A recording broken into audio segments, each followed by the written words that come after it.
Halloween was never meant to be fun. No candy, no costumes, no laughter. More than 2,000 years ago, this night was feared because on this night, the dead were believed to walk among the living. This is the story of Samhain, the night that haunts the heart of Halloween. Long before calendars, before Christianity, before history had ink, the Celtic people of ancient Ireland and Scotland watched the sky with dread. They divided their year into two halves, the light and the dark. The night we now call Halloween was their New Year's Eve, the final turn of the wheel before the world descended into shadow. They called this night pronounced Samhain.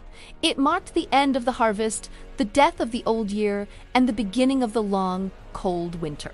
Winter was not just a season of snow. It was a season of death, a time when the sun retreated and the earth held its breath. The Celts believed that on Samhain night, the very fabric of reality weakened. The veil between the world of the living and the other world, the realm of spirits, gods, and the dead grew thin, fragile as smoke.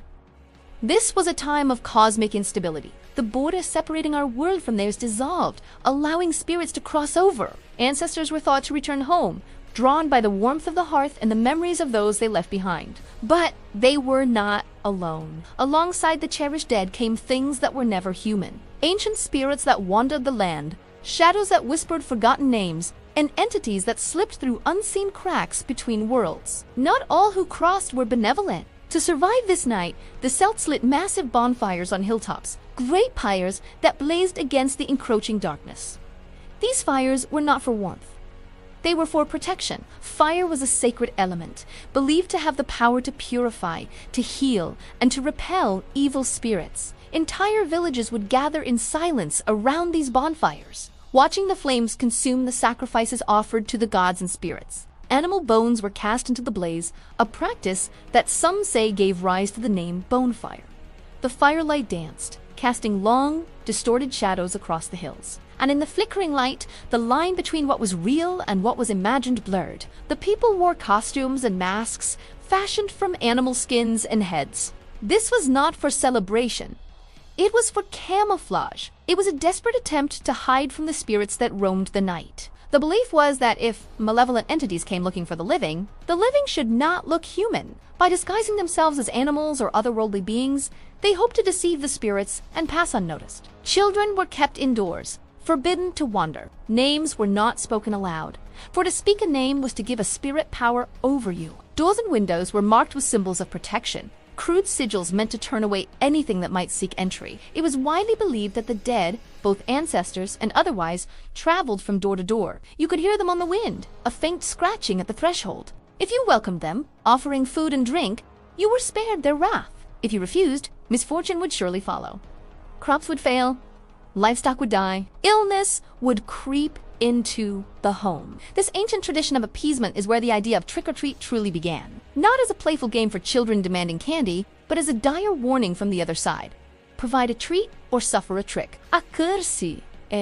Among the spirits, some were familiar the faces of lost loved ones, but others were not. Celtic folklore spoke of sinister beings that followed the ancestors home, wearing familiar faces but carrying something fundamentally wrong inside them. They could whisper your fondest memories. They could mimic the voices of your family. They could charm their way into your home. Once inside, they stayed. These were the doppelgangers, the changelings, the dark things that wore the masks of the dead. The night of Samhain was not a party.